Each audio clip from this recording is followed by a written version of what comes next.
Good evening, everybody. This is Don Howerton. For those who don't know me, I'm the Executive Director of United Way of the Coalfield.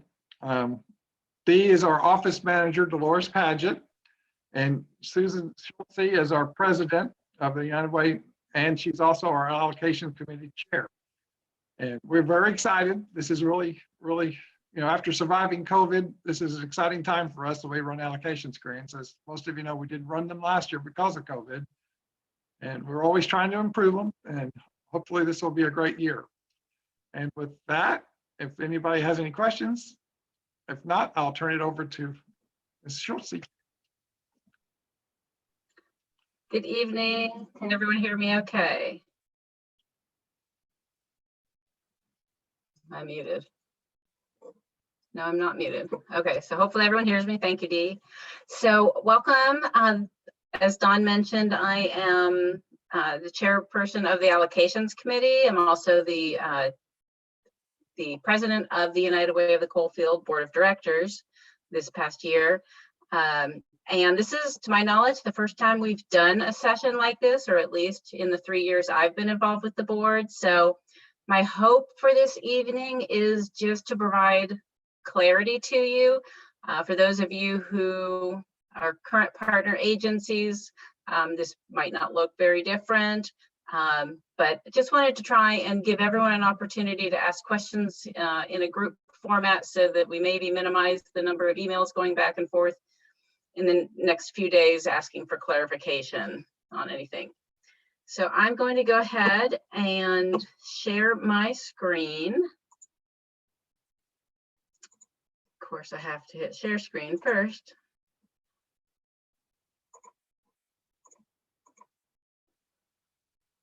Okay, let me know if you all can, when you all can see it. It should say Community Investment Grants.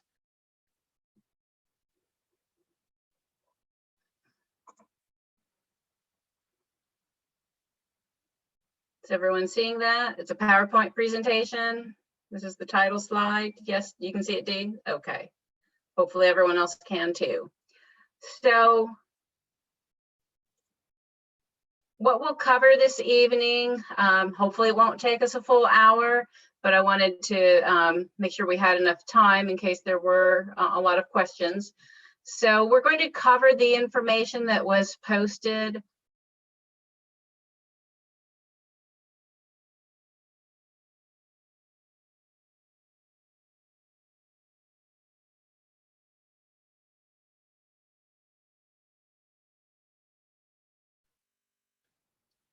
Susan, you froze.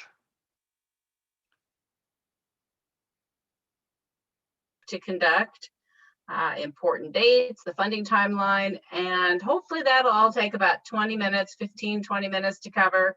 I want to spend the bulk of the hour discussing the required documents, and then we'll have time for questions. And of course, this is very informal, so I have Don and Dee here helping me.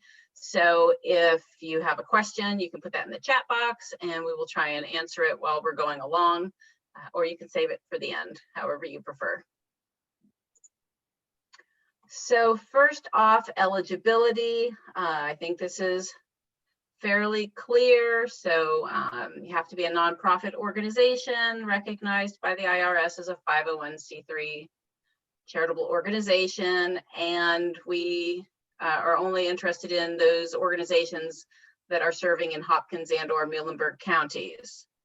And then we have our disclaimer that we do not support funding to individuals, faith-based institutions for religious purposes, or expansion of church facilities or operations, or the use of funding for agency personnel salaries. So hopefully that part is clear to everybody. Then funding guidelines. So as we have done in the past, this part has not changed. Grant applications must address at least one of the following impact areas: health, education, or financial stability. It may cover multiple, and that's fine. Our target population would be low-income residents in either of the counties. And preference will be given to agencies that have local oversight local funding focus and local roots. So you get the theme of local, trying to keep the money that we raised here in the 2 counties as much as possible, that create positive changes which are in line with our mission. But then furthermore, we wanted to add on that what we're hoping for is agencies requesting fundings for programs that meet a need that no other program is addressing, which can clearly track client progress, which provide annual reporting of clients and services provided, agencies which provide referrals to United Way and other local organizations. So we're looking for collaboration with other programs, services, and organizations within our 2 counties. Are there any questions on this part so far? No, okay. So key performance indicators. So this is a competitive grant process. So unfortunately, we don't have, money is not growing on trees, and we don't have an unlimited amount of resources. So what we're really hoping is to fund the programs that are going to make the greatest impact possible on our communities, on the target populations that we're trying to serve. And so we need programs that are able to track and report the following performance indicators. So the number of services provided by type of service, number of households served, number of individuals served unduplicated, the number of collaborative programs, services, and organizations, as well as the number of referrals to United Way of the Coalfield or other local organizations. So this is really important that you're able to do this. And then we have kind of taken a sharp left turn this year with the grant process. I don't think we've done this before, but I know other United Way agencies that we have spoken with have adopted this model, rather than just having the agencies submit a proposal for whatever amount you need for your program, be it $2,000 or $100,000. We wanted to try and keep it a little easier for us to be able to compare. So new agencies, and that's defined as an agency, a nonprofit who has never received funding from United Way of the Coalfield in the past, they must submit a $2,500 grant. They are not able to submit a proposal for a larger grant. So our hope with this is that it will allow us to open the door to admitting some new agencies, that we can make that process easier for you by keeping the paperwork a little bit simpler. I won't say there's no paperwork, because that would be not true, but we're trying to really make it as simple as possible for you. And then for current and former partner agencies, so maybe you were an agency 5 years ago and aren't currently being funded, you fall into this category. You're eligible for any of the 4 grants. So, and we don't have a stipulation on how many of the different grants we are going to fund. So it's going to be, in full transparency, a very open-ended process to see what the submissions look like. We would just ask that, because this is a competitive grant process, and as I mentioned already, we don't have unlimited funding, that you seriously consider the money that you feel you need for your program when you're selecting the funding level that you wish to apply for. Okay, the deadline for application, I think, has been very clearly stated, Tuesday, May 25th at 12 noon. All required supporting documentation must be submitted by the deadline as well, and we will cover all of those. And disclaimer, so any application submitted after the deadline will not be considered. And we're moving into the 21st century, this proposal cycle. And instead of asking you to submit 12 copies of all your documentation, we just simply ask that you submit it electronically to Dawn Howerton, to executive.director@unitedwayofthecoalfield.org. So hopefully that will be a little bit greener approach, save you some time and money, and it should work really well, I think, for us. So Susan, once, we have a yes, chat question. okay. Can a new organization apply for less than 2,500? Wow, I didn't anticipate that question. Sure, I would say so, even though I would just select the $2,500 grant, but then on your cover sheet, you can just cross that 2,500 out and you can write in the, if it's $1,000 or $1,500, but certainly I don't think there would be anything wrong with that.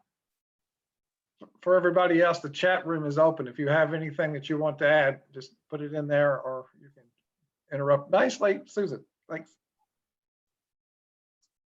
Do we have another question or? Yes. If selected, is the MOA or MOU required?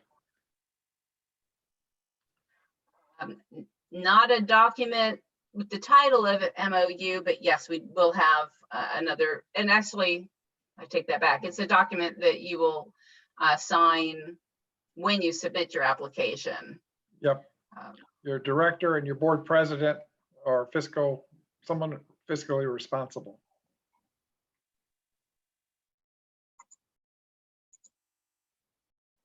So once the deadline, so after May 25th, the United Way office, so that's Dawn and Dee, will be reviewing the proposals to make sure they are complete.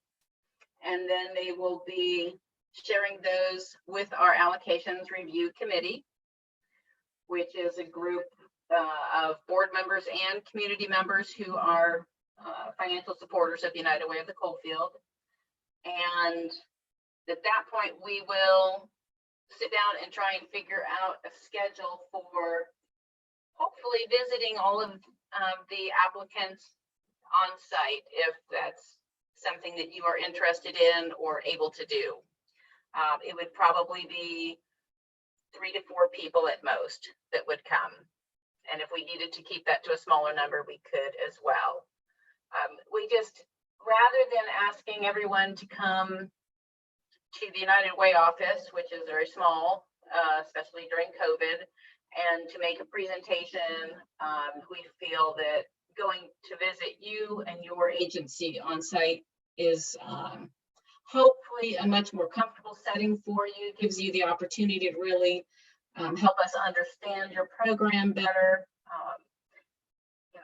You don't have to make a PowerPoint presentation or anything.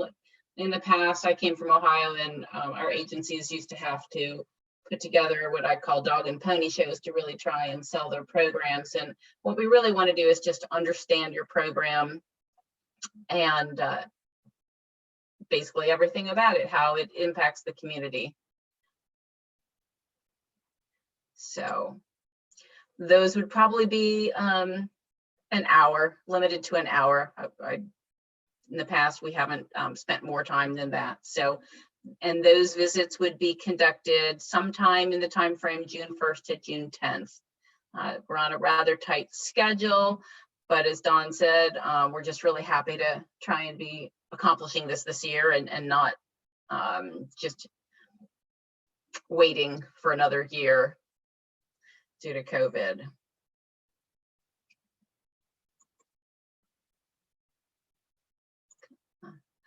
Okay, some other important dates. So I just wanted to kind of capture them all on one slide. So we have the deadline for submission, May 25th.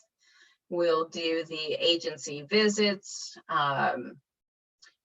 between June 1st and 10th, and we will contact the agencies. One thing, since a lot of you a lot of our current agencies are here. If you would like to, when you're filling out your checklist, feel free to suggest a date that would be most convenient. That's, as I was putting this presentation together, that was one of the oversights that I thought of. It would have been really smart to ask you guys, you know, what day and what time of day works best. You know, if you say any mornings on Mondays, Tuesdays, Wednesdays, great. Well, that'll just make our communication more efficient when we go to schedule. And if you don't do that, that's fine. We'll still reach out to you. So June 25th is when, no later than June 25th, we anticipate notifying the agencies of funding. So announcing who will be funded in the next year, 2021 to 2022. We might squeak that in a couple days sooner, but I'm betting it's probably going to be pretty close to June 25th before you hear from us. So don't be worried if you haven't heard anything until June 25th. And then actual funding will begin for the approved grants on July 1st. And it will go for 1 year. We're going to try something a little bit different this next cycle. And we're going to try and align payments more with your agency needs. And just to use as an example, if you have a program and you don't need funding until May of 2022, rather than send you monthly checks for 11 months, we will just make sure that you have your funding by May of 2022. I can't say, you know, if you end up receiving a $20,000 grant and you need everything by October, you probably will not get $20,000 by October. The larger grants will most likely remain a monthly payment, so splitting it up equally over the 12-month cycle.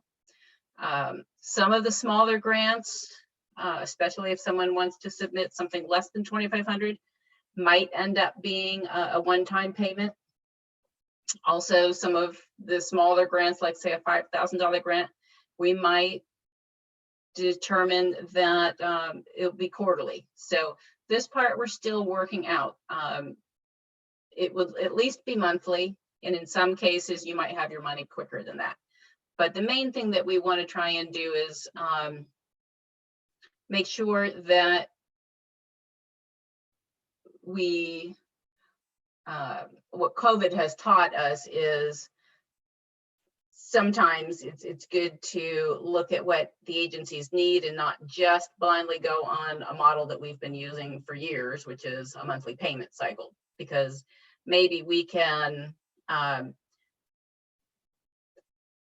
increase the funding that we're able to offer by the fact that we might not need to make monthly payments to everybody all at the same time. So that we will see how that works out.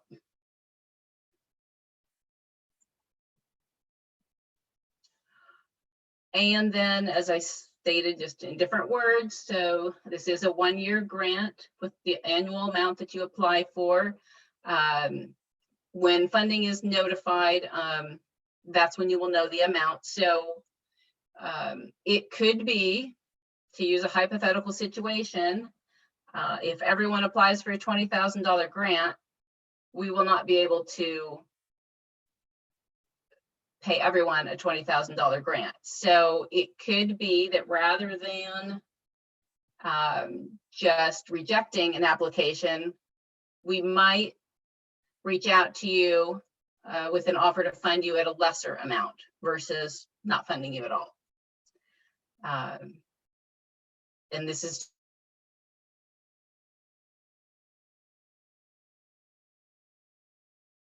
where agencies just requested is scale back on the requests based on the amount of money that we have to allocate. So in that sense, it probably won't be extremely different this year unless everyone applies for very small grants, which I kind of doubt will be the case. So just be aware of that, we will take a look at trying to accommodate as many programs as we feel are manageable, and try and award the grant that you've requested, but rather than reject you, we may be able to find a smaller amount that will still allow you to fund your program, rather than waiting another year. And then lastly, so the funding is guaranteed for the first 6 months. After that, however, based on we might have to make adjustments. We are still in COVID, so it's been a very different campaign year, but we hope that the strides that we have been making at in full. So any questions so far before we go on to talk about the documents? And I'm pretty much on time where I thought I might be. Okay, so in the application packet, and these are all United Way of the Coalfield documents, or the application check sheet, the application cover sheet, the actual grant application itself, the signed acknowledgement, which is actually page 3 of the application, but because you have to sign it, I split that out as a separate document because you'll be returning that page.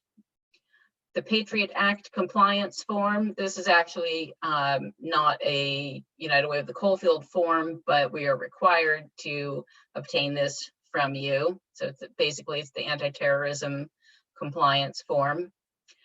And then on the financial side, you'll submit your program budget details. And then for those agencies applying for grants above the $2,500 level, you also will need to submit an agency budget comparison. Then in addition, there are supplemental documents, which are just more standard business type documents. So we need to see a copy of your 501c3 letter with your federal ID number or a tax exempt letter. We would like to see a list of your current board of directors.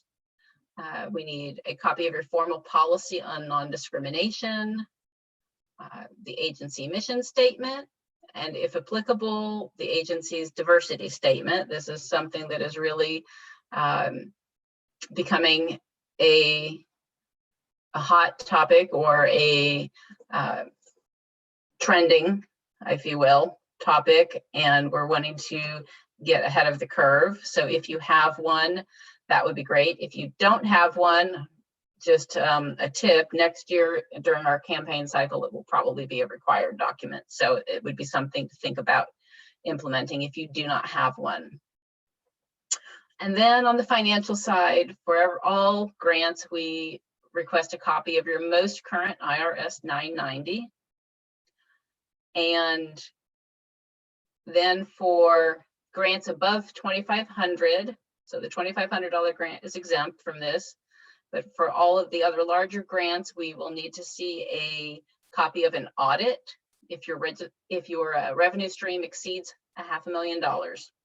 Otherwise, a financial review, a compilation, or year-end financial is sufficient.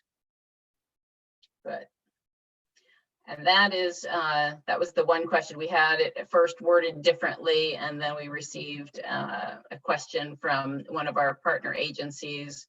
And so that last sentence, otherwise a financial review, compilation, or year-end financial, we reworded that.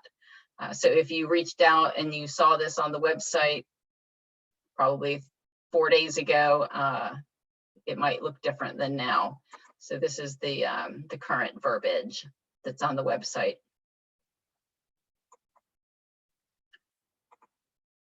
Okay, so the application checklist, and I apologize if you can't see this. I can share this presentation on the website. We can post it there so that you can look through it.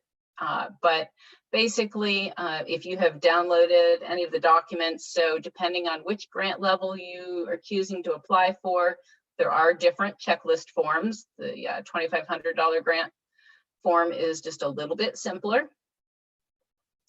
And basically, it covers everything that we've just talked about, all the different documents. So if you're not able to read it, really, that's not an issue. This is just to give you an idea of what the document looks like if you haven't had a chance to download it yet.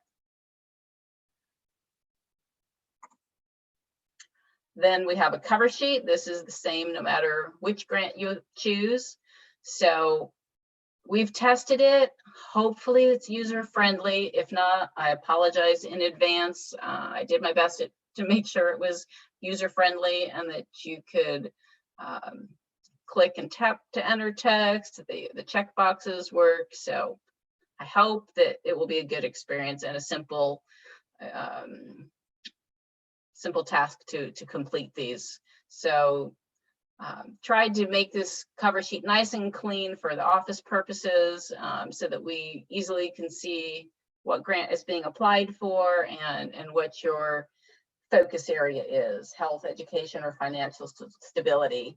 And if your program crosses between multiple areas, we just ask that you select the program that you feel most closely aligns with your program. And then the application itself is just 2 pages that you see right now. So basically it's 7 questions on the first page, and it's an opportunity for you to describe your program and the impact that it has, and basically to sell your program. I put at the end of the questions maximum number of words. That's just a suggestion. Honestly, the intent is that this is not an essay writing contest, that hopefully in a paragraph you can describe what you feel is important for us to know. So don't feel like you have to write a half a page for every question. And then the outcomes for, so these programs should be in existence already. So let us know how well you did. How much did you do? How well do you feel you did it? And is anyone better off? And this, I didn't put any maximum suggested number of words, but this I think is a really important part. I wanted to stress that, because when we are reviewing everything, this relates mostly to the KPIs that we talked about, or that I mentioned earlier in the presentation. Any questions on this part? No? Okay, and then this is pretty much, I believe, what you were asking about, someone with the MOU. So, but you will submit this with your application. So this is actually page 3 of the application form.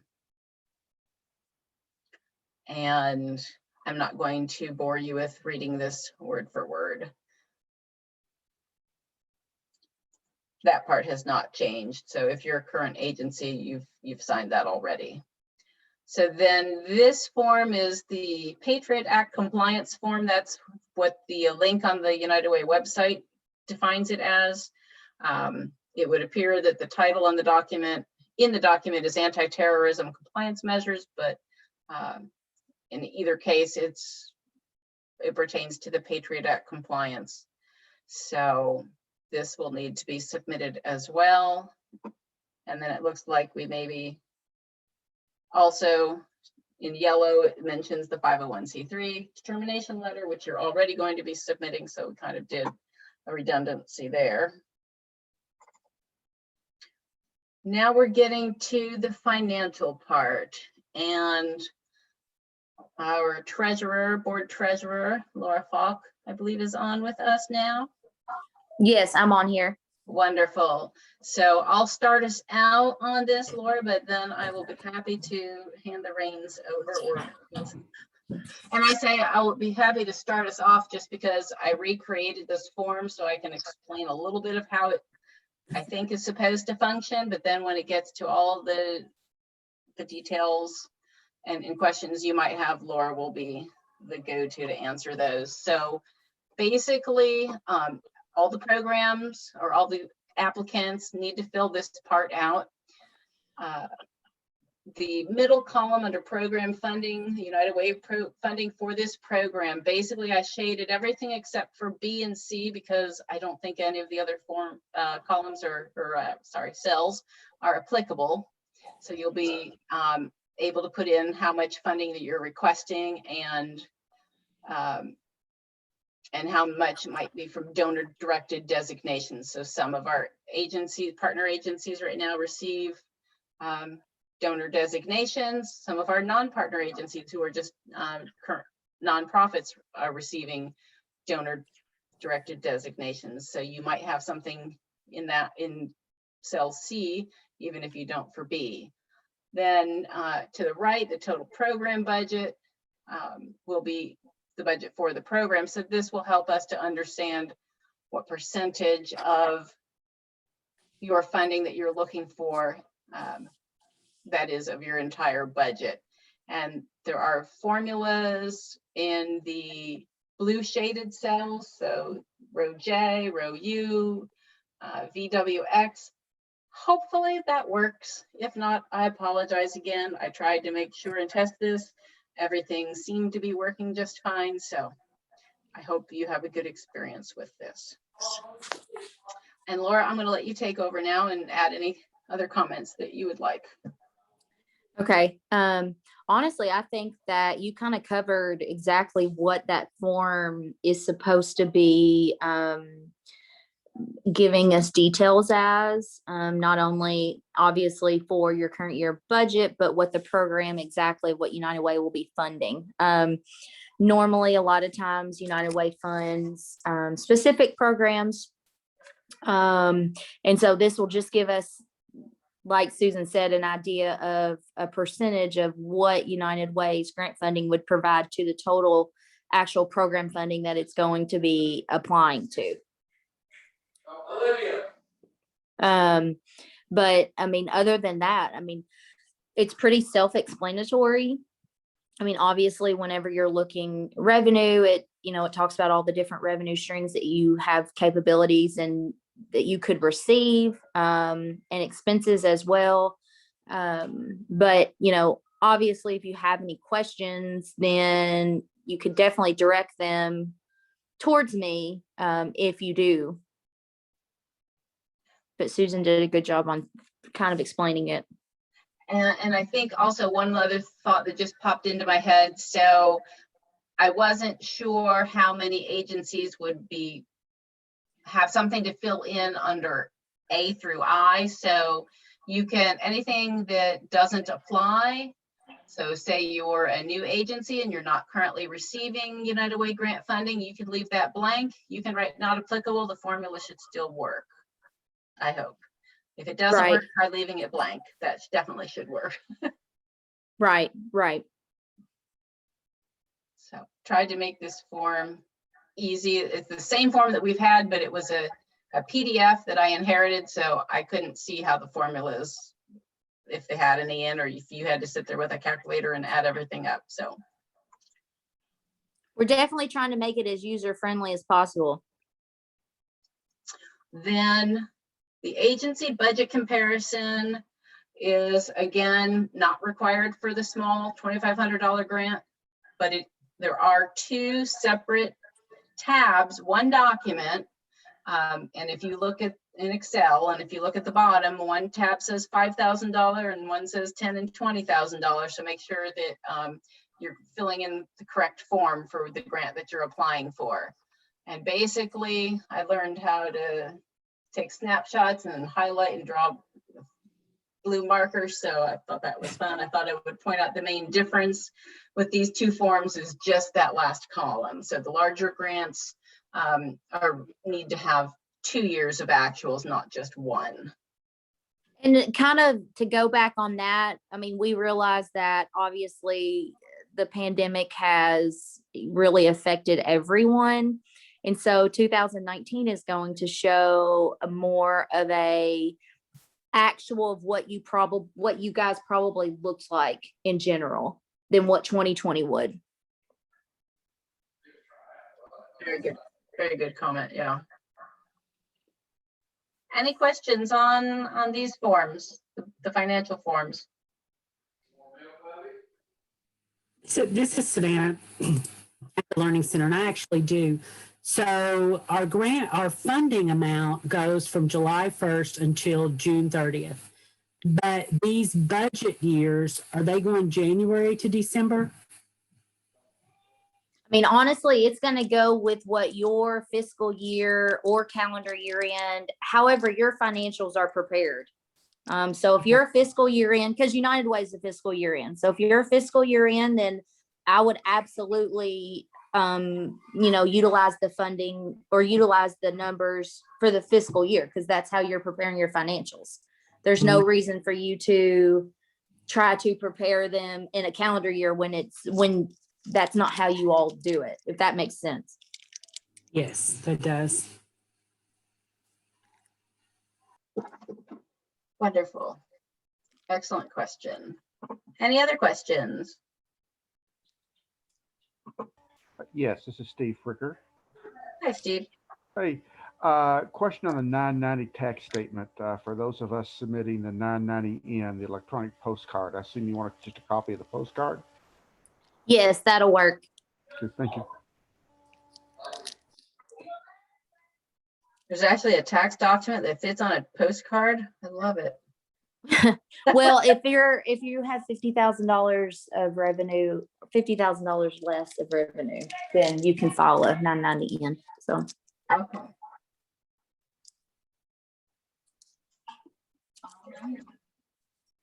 That is what I put together. We're running right on schedule. So again, I'll open it up to anyone who has any questions or feedback, comments,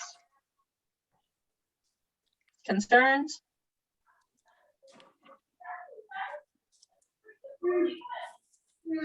One, I just want to clarify and make sure, this is Daphne with CASA. On the agency budget comparison with the actual 2019, actual 2020, and then the budget 21. So the actual, if you're using like the fiscal year for this, like what states and everybody uses, that would be like, would that be July 19 through June 20, or would that be July 18 through June 19 to be the 2019? I want to make sure I give you the correct years for each Right. of the. Honestly, and that's definitely a good point. I would go with, I mean, since your year end is so close, because if not, you're doing 2021. 19, 19. Sorry. Yes, just do 18, July 1st of 18 to June 30th, 19, and then June 30, 19 to July 1st.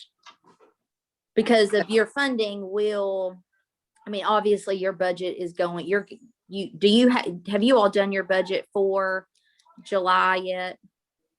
We did the first reading in our board. They're going to do the second reading in May. But Okay. we receive federal funding, and so our budget, well, we actually receive changes about September when we get our federal funding levels. So we have to do a budget revision, in September, October with our final budget amounts. But we do, go ahead and approve a budget, in May. So that we Okay. have a general idea, general working budget anyway. Okay, perfect. And honestly, and what you could do is if, more of a current year maybe might reflect some additional programs or funding that you have received or paid out, you could, if you wanted to, you could probably provide that in, year-to-date information as well, because that's what it would be for you. For you guys is year-to-date information. This is Steve Thank you. Fricker again. Question on the fiscal year for these budgets. Are you wanting to use our fiscal year or you wanted to use July 1 through June 30? No, honestly, we would much rather use really what your all's fiscal year is, Okay. because the way I look at it is there's no reason for financials to be recreated on a, you know what I mean? Like financials to be recreated just for this proposal. So Definitely, I understand. Yeah. That's why I asked. I appreciate Yeah. it. Thank you.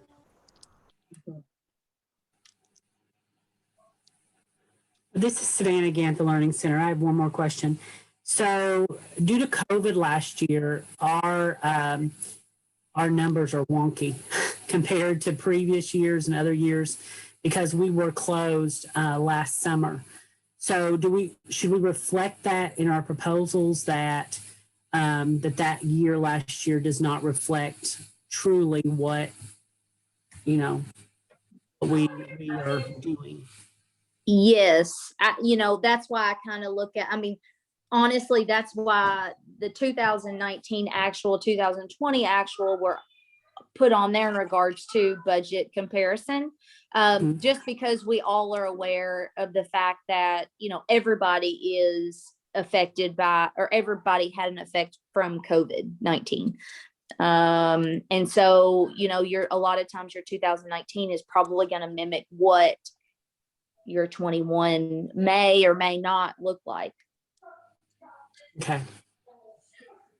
Savannah, was your question specifically regarding the agency budget comparison? I was thinking perhaps you were even referring to just your outcomes. That's why I switched back to the grant application page. Actually, both of those would have been Sure. impacted. Yeah. We closed in March, so we were unable. So we scampered and we were a tutoring agency, so we scampered and put together some virtual tutoring availability. We did not open back up until September, and we weren't able to run any of our camps, which is a revenue source for us. And so 2020 is going to look very different compared to 2019 or 2021, just for those reasons. Sure. I would definitely try and outline that on the outcomes page. Okay.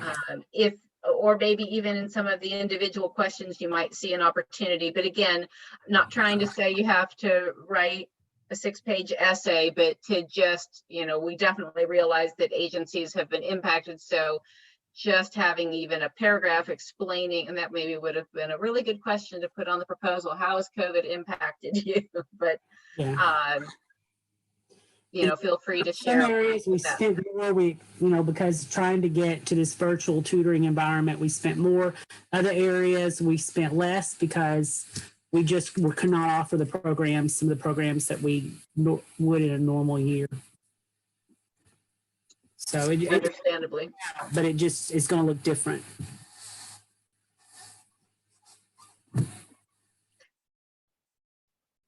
Well, if there are no other questions, I just would like to end by asking what you all thought of this format. If this is something that we should continue to do in the future, or if it just seemed like you had the opportunity to get a couple of questions answered in real time. So I'm hoping you found it beneficial. And the fact that we could do it virtually, you could do it from wherever you're at. This is maybe the silver lining of COVID.